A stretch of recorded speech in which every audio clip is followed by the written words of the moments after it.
Earlier this week, I released a video about the upcoming UK general election, where I was quite scathing of the system, including the Reform Party and Nigel Farage. So I got some quite interesting responses, some comments from you guys back. You know, some of them were definitely 77th Brigade type people, and then there were others. I suppose uncharitably, you could call these people like clueless NPC truthers who actually believe that Farage is the real deal, which is just absolutely incredible. But then there were some other comments that that prompted me to make this video, and I would say that these comments were left by people who don't have very good imaginations. They're also normies in the sense that they just cannot envisage a society that's in any way different from the one that they've experienced for most of their lifetimes.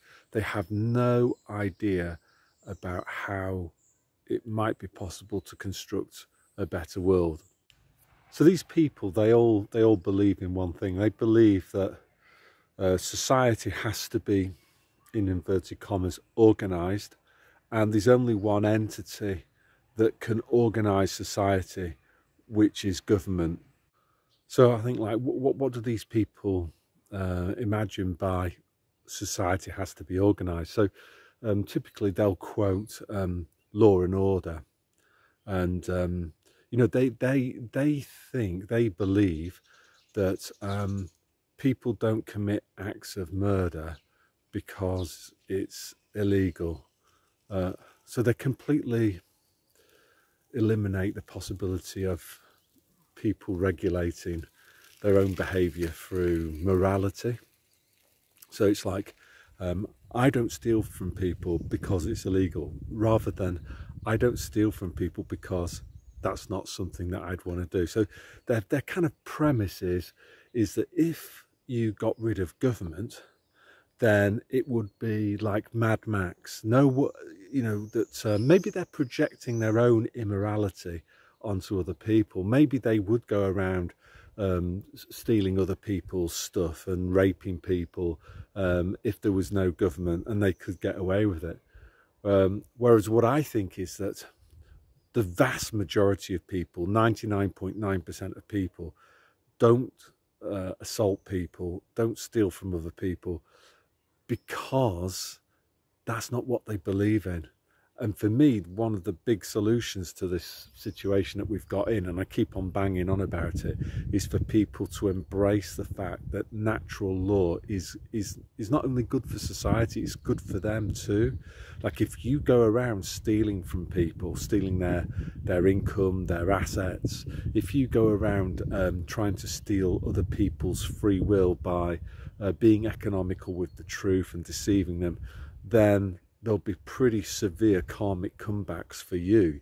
Your own life will suffer accordingly, and you won't be a very happy person.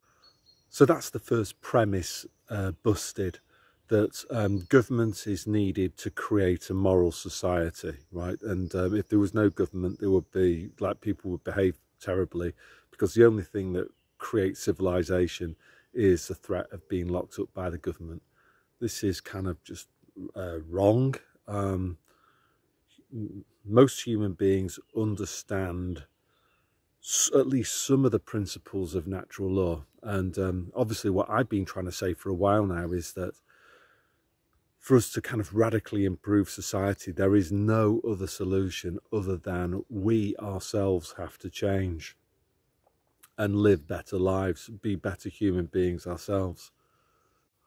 So that's not to say that I don't believe in the rule of law. You know, for me personally, what I would say is that, first and foremost, I'm a libertarian. So for me, I believe it's perfectly possible to have law and order without a big centralized technocratic government regulating all of our lives to the last breath. So, for example, if you go back in time, into Britain, say, we had this thing called trial by jury. So communities can basically regulate themselves without the need for an entity called the government. So, 12 people selected at random from the population. Maybe we decide to democratically elect a judge or something, but basically the verdict is handed down by ordinary people, trial by jury. There isn't this need to have a huge government to create an ordered and structured society. People are quite capable of doing that themselves voluntarily rather than through state compulsion.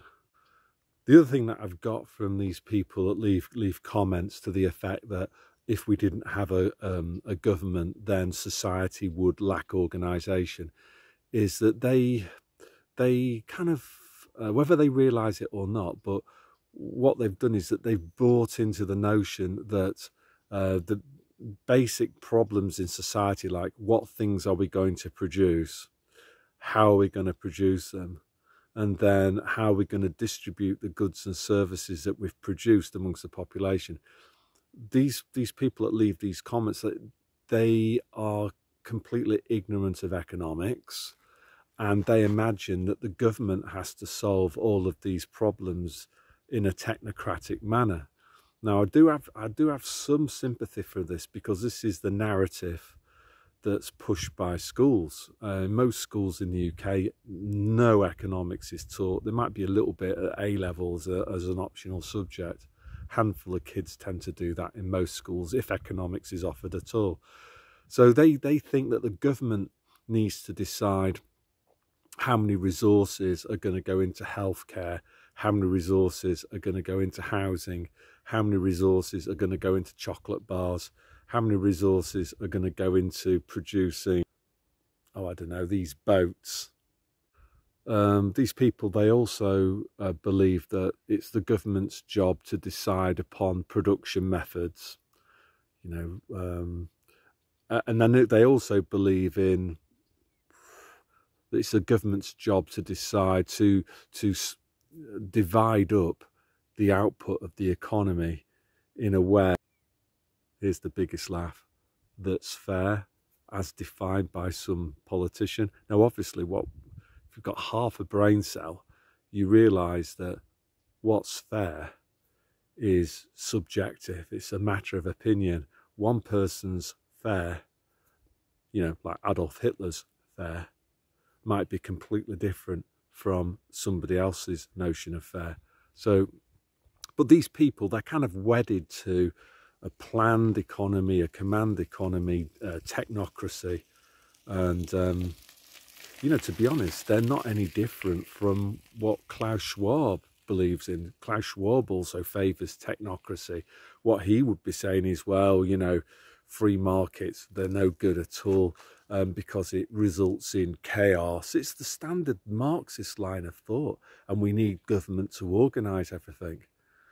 Now, what I'm going to explain next is why it's possible to have a society that's organised without any centralised government command structure. Okay, so let's go through it then. So the first question is like, well, how is society, without a centralised command structure called government, how is society going to decide which types of goods and services are going to be produced? The answer is the alternative system, which we had in Britain into the 19th century, what they had in America even up until, I don't know, Second World War, is based around private ownership. So entrepreneurs produce things of value, and to stay in business they have to make a profit. If they don't make a profit, the resources that business has got get liquidated and they get taken up by other entrepreneurs. So basically it's consumers in a free society that decide what things are going to be produced with society's resources. So this works absolutely fine. We cast, if we were to, at the moment we don't have this system, by the way, because most of the income that people earn is stolen from them via taxation. So basically what I'm suggesting is a system whereby we go back to the future, how it was in the 18th, 19th century, where people cast votes in a daily economic election. If people want more of something, they cast more spending votes in favour of that thing. As more spending votes are cast, the price of this product that people want more of goes up. The higher the price, the more profitable it is to supply. Higher profits is going to incentivize firms that are already in the market to produce more of what we want. So bingo, we wanted more of X, and through the invisible hand of the market, that's what we got. Also, the other thing too is that if profits in an industry are very high, that doesn't lead to exploitation. What it actually leads to is new firms joining that market to take advantage of the high levels of profit that are being earned in that market. So as those new entrants flood into the market, supply increases, which is great again, because that's what we wanted more of, and that's what we're getting. And you know, no central planner had to instruct that. Entrepreneurs chose to provide more of what we wanted as consumers, because for reasons of self-interest, that's the best way for them to make a profit. So, and this system is dynamic too, because our tastes and preferences change really rapidly. So we change our pattern of spending votes from one day to the next. Prices constantly move, profitability changes, and entrepreneurs have got a very strong incentive to listen very carefully to those price signals that we send out through casting our spending votes. You know, in terms of what to produce, how to produce rather, which production methods. Well, you know, in a free society, it's again entrepreneurs who decide, and they're going to choose the most profitable method of production. So that'll be the one that can produce products that we want for the lowest price. You know, because if you've got an inefficient production method and you're charging customers more than your competitors, you're going to go bust. The other thing as well to bear in mind is that in a free society, there are no government regulations that create monopolies. So new firms are able to move into a market or move out of a market at will. So this ensures that you have a well-ordered society, and it's a society that's well-ordered from the bottom up. So it's extremely decentralized as a system. We cast daily votes in a daily economic election. That creates price signals which firms have to take notice of, and if they don't, they go bust. In terms of who gets what, we've decided what we're going to produce. We've decided how we're going to produce it. How does society decide which people are going to get a chance to consume more, less, or not at all? Again, it's through self-interest and self-motivation. So it's income, isn't it? So if you've got valuable skills and you work hard and you've earned a lot of income, then you can buy a lot of stuff. On the other hand, if you're kind of like a bit entitled and you sit at home, well, you're not going to earn much money doing that. You need to. The system that I'm envisaging is going to incentivize people to serve their fellow man and woman. So, you know, again, you get the opposite of what we've got now, where people are incentivized to serve one another, you know, rather than get on rubber boats and ponce off each other. So, but these people, they just can't see it. They just think, oh, well, they can't imagine what society would look like without a technocracy. They can't imagine what society would look like without a big government. And you know, there's loads of examples of societies that have run along the lines that I'm advocating. So if you think about Hong Kong or South Korea, these were economic basket cases. And then, you know, they discovered free market. Same as Britain, you know, 17th century. We had the Industrial Revolution, 17th, 18th, 19th centuries. And we had a brief moment in time where society's standard of living improved massively. you know, and again, the kind of people that think, oh well, without any government, it would be like chaos. We need somebody to organise us. It's this kind of like slavery mindset. I think that's the other thing that really bugs me about these people is they're lazy themselves. They just want to be told what to do. You know, oh, we need somebody to organise our lives for us. We need somebody to organise society for us, because they lack the get up and go to do it themselves. And what I'm saying to you is that the current system that we've got based on government is completely immoral, because it's based on violence or the threat of violence. So as it is now, the government is deciding an awful lot of what's being produced through the tax system and government spending. And you know, they're you know, like recently they were trying to push particular health treatments. It wasn't a free choice. They were coercing people. And then you've got the issue of financing it. So they provide stuff, and they, you know, public services, and then they send you a bill for things that you never even wanted, and then they tell you you have to pay, and if you refuse to pay, they basically throw you in a cage or threaten you with that.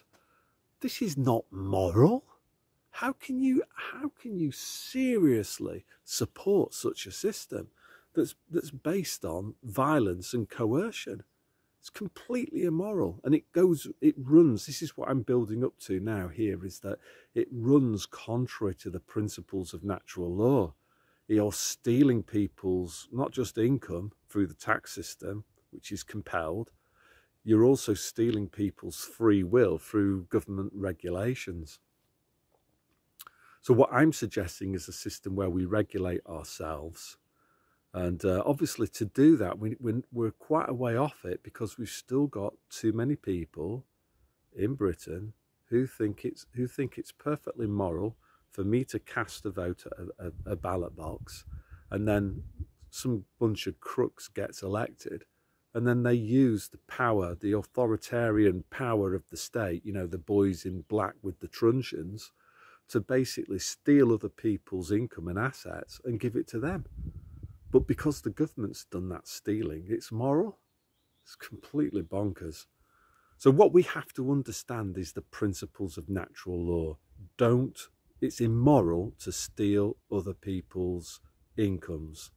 Doesn't matter whether it's done through tax and whether it's nominally legal. It's still immoral, because it's still stealing. It's not a free choice. If I choose to give money to somebody, that is moral.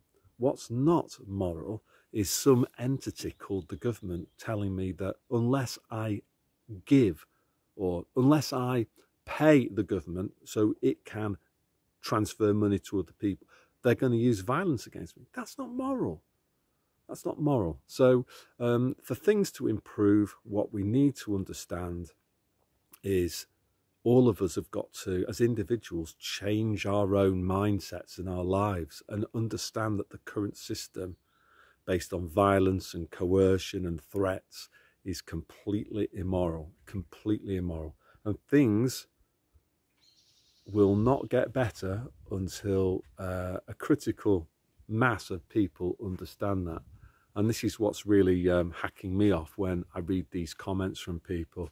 It reminds me of this guy who's the GP, you know, the Daryl Mullen, you know. He was always one of these ones. Oh, he would construct a straw man, which would be like, oh, well, what else are you advocating? Well, what else I'm advocating here is a free society based on private property and voluntary exchange rather than coerced or compelled exchange. And I think that's all that I want to say today, but people have to imagine that there's a choice. There is an alternative. We need to go back to how things were in the 19th century. No passports, minimal taxation, people trading with each other